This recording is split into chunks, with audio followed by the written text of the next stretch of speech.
Happy anniversary. Thank you. সুখ দুঃখ, হাসি কান্না, অভাব অনটন এবং অনেক ঝড় ঝাপটা সঙ্গে নিয়ে আমরা দুইজনে একসঙ্গে কিভাবে যে জীবনের আমাদের 16টি বছর কাটিয়ে উঠলাম তা বুঝতেই পারলাম না।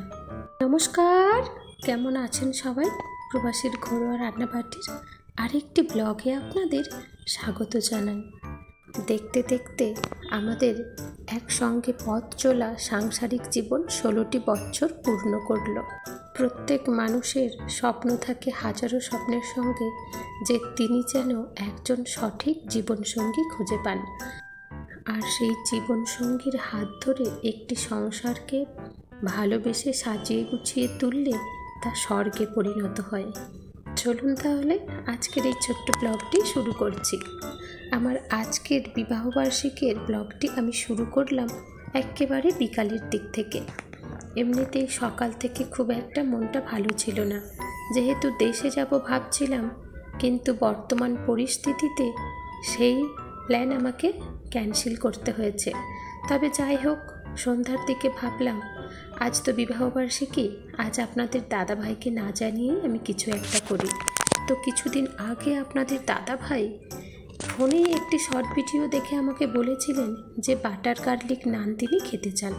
আজ সেই বাটার গার্লিক নানই বানাবো। তার জন্য আমি 400 গ্রামের মতো দই আগে ভালো করে ফেটিয়ে নিয়েছিলাম। ওর পরে ওতে 4 চামচের মতো তেল দিয়েছি। তারপরে স্বাদ মতো লবণ, সামান্য চিনি এবং 2 চামচের মতো দিয়েছি বেকিং সোডা দিয়ে খুব ভালো করে দইয়ের সঙ্গে সমস্ত উপকরণগুলিকে মিশিয়ে নেব। ততক্ষণ পর্যন্ত এটি ভালো করে ফেটাতে হবে যতক্ষণ না মিশ্রণটি একেবারে মসৃণ হয়ে যায়।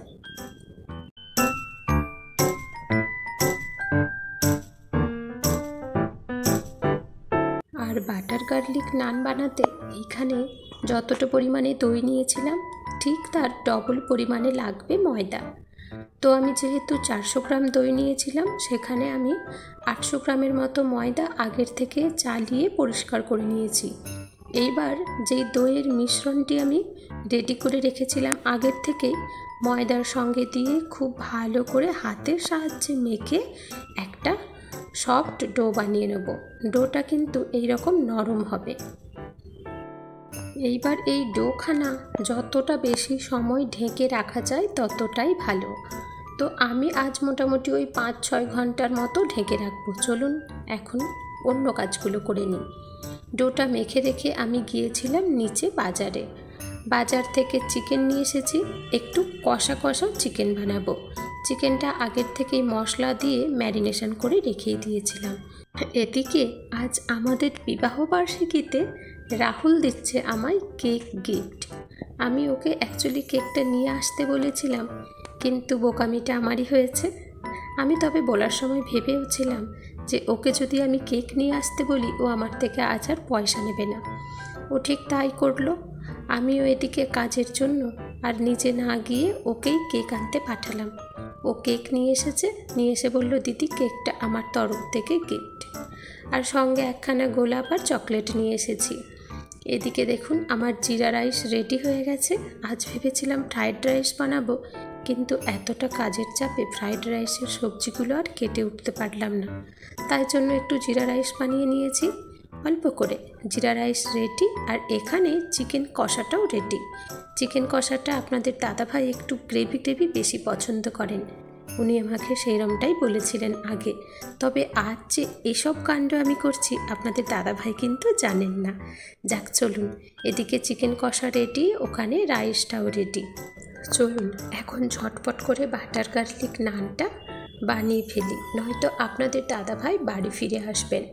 দেখতে দেখতে রাত্রির এখন অনেকটা হয়েছে, আর হয়তো কিছুক্ষণ পরে আপনাদের দাদাভাইয়ের বাড়ি ফেরার সময় হয়ে যাবে। যেই ডোটি আমি মেখে রেখেছিলাম প্রায় 5 ঘন্টা আগে, সেটি এখন বেশ অনেকটাই ফুলে বেড়ে উঠেছে। এখন আর অনেক বেশি দাবাদাবি করার দরকার নেই, সামান্য কিছু একটু মেখে নিয়েছি। এদিকে দেখিয়ে নিয়ে চলুন আমি আজ বাটার গার্লিক নান বানাতে কী কী নিয়েছি। বেশ কয়েক কোয়া রসুন আমি ছাড়িয়ে নিয়েছি, ওটা গোটা রেখে দিয়েছি। আর এখানে নিয়েছি একটু ধনেপাতা কুচি। ধনেপাতা কুচি তো আমি নিয়েছি, আপনারা চাইলে একটু কাঁচা লঙ্কা কুচিও নিতে পারেন, আর সঙ্গে কিছু কালো জিরা। আমি ওসব কিছু নিলাম না, একটু ধনেপাতা কুচি আর গোটা রসুন। আর এখানে বেশ কিছুটা শুকনো ময়দা নিয়েছি প্লেটে করে, যেটি আমার নানটা বেলার সময় কাজে লাগবে। এখন ডোয়ের থেকে বেশ কিছু বড় বড় সাইজের করে আমি লেচি কেটে নেব। যেহেতু আমি 800 মতো ময়দা নিয়েছিলাম, এখানে মোটামুটি নান আমার হবে ওই 8 থেকে ধরুন 9 পিস। তবে 50 গ্রামের মতো করে ডোগুলি বানিয়ে নিলে খুব ভালো হয়। এখানে মোটামুটি সমস্ত ডোগুলি আমার বানিয়ে নেওয়া হয়ে গেছে। চলুন এখন বেলে নেব। আর হ্যাঁ, মেন উপকরণ যেটা হচ্ছে বাটার, এটি আমি আপনাদের আগে দেখাতেই ভুলে গিয়েছিলাম। তো যাই হোক, এখন বেলে নেব। বেশ কিছু ময়দার গুঁড়ো আগের থেকে আমি দিয়ে নিয়েছি। ময়দার গুঁড়োর মধ্যে লেচিটা ডুবিয়ে এই রকম মোটা সাইজের করে বেলে নেব।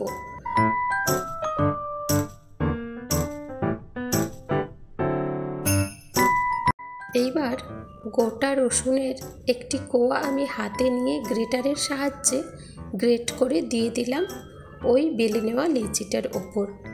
রসুনটা গ্রেট করে দেওয়া হয়ে গেছে। এইবার বেশ কিছু ধনেপাতা কুচি ওপর থেকে ছড়িয়ে দিলাম।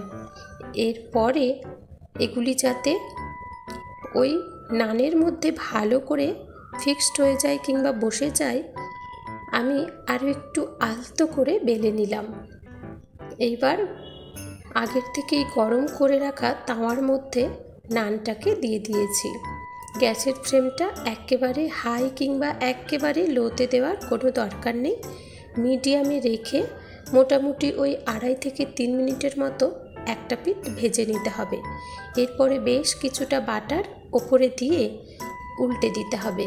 এইবার নানখানা উল্টে পাল্টে বাটারগুলি খুব ভালোভাবে মেখে নিতে হবে নানের মধ্যে। এইবার গ্যাসের ফ্লেমটা মিডিয়ামে রেখেই এপিট ওপিট করে একটু ভালো লালচে লালচে করে ভেজে নিতে হবে। তাহলেই রেডি বাটার গার্লিক নান।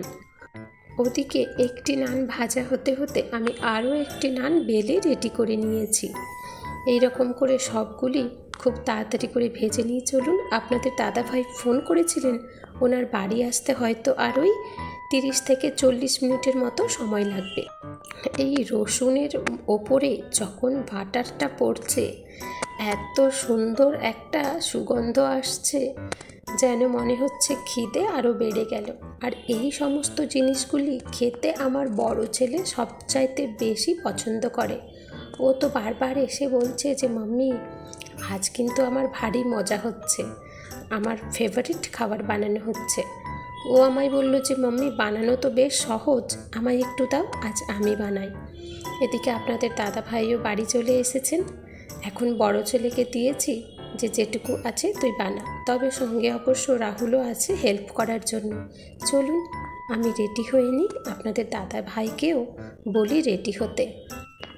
আপনাদের দাদা ভাই তো বাড়ি এসেই আগেই আমায় প্রশ্ন করেছেন যে এসব তুমি কি করছো, এই বছরে তো এইরকম কোনো প্ল্যান ছিলই না। আমি বললাম আমি আমার সামর্থ্য অনুযায়ী যতটুকু পেরেছি করেছি। এই যে এই শার্টখানা নিয়ে এসেছি আপনাদের দাদা ভাইয়ের জন্য। এমনিতেই উনি হালকা কালারটা একটু বেশি পছন্দ করেন, আবার যেহেতু গরমের সময়। আর এই ড্রেসখানা আপনাদের দাদা ভাই বেশ কিছুদিন আগেই আমায় দিয়েছিলেন, তবে আমি এখনও এই ড্রেসটা পরিনি গো। তো যাই হোক, আজ ভাবছি এই ড্রেসটি পরবো। যা গরম পড়েছে এই গরমে, আগে যদিও বা ভেবেছিলাম শাড়ি পরবো, কিন্তু এখন আর তা আদৌ ইচ্ছে করছে না। চলুন ঝটপট করে রেডি হয়ে নিই। আমরা এদিকে দুজনে রেডি, আর এখানে কেকটা কাটার জন্য আমি একটু সাজিয়ে গুছিয়ে নিচ্ছি। এখানে দোকানগুলিতে মোটামুটি নর্মাল কেকও বেশ ভালোই পাওয়া যায়। যেহেতু ভীষণ জনবহুল এলাকা, সেই জন্য কেকের সেলটাও অনেকটা বেশি। তাই হুটহাট করে কেক নিয়ে আসলেও কেকগুলো খুব একটা খারাপ হয় না। আজকের কেকটাও ভীষণ ভালো ছিল। আমি যেমন আপনাদের দাদা ভাইয়ের জন্য চকলেট আর গোলাপ নিয়ে এসেছি, অপরদিকে উনিও নিয়ে এসেছেন একই জিনিস। তবে আমি কিটক্যাটটা বেশি পছন্দ করি, উনি আমার জন্য কিটক্যাট নিয়ে এসেছেন। Happy anniversary. Thank you. Thank you. সব সময় তো আর মানুষের এক যায় না। তো আমাদের এখন কিছুটা হলেও সময় খারাপ চলছে। দেশের বাড়িতে মা অসুস্থ, আমার শ্বশুরমশাই অসুস্থ, তো দুইজনেই মানসিক চিন্তায় একটু রয়েছি। এদিকে বড় ছেলে 10th পরীক্ষা দেবে, যার জন্য দেশে যাওয়ার সিদ্ধান্তটা হঠাৎ করে নিতেও পারছি না। তো এই সব মিলিয়ে মিশিয়ে মোটামুটি দুজনেই একটু আপসেট ছিলাম। সেই জায়গায় থেকে আমি এই রকমভাবে একটি সারপ্রাইজ আপনাদের দাদাভাইকে দেওয়াতে আপনাদের দাদাভাই মোটামুটি বেশ খুশি হয়েছেন। তবে কথা ঠিক, এই 16 বছরের সাংসারিক জীবনে আমি একটি বাস্তব জ্ঞান অর্জন করেছি যে সময় সব সময় এক যায় না, তবে খারাপ সময়ে ভেঙে পড়াও উচিত না। Special guest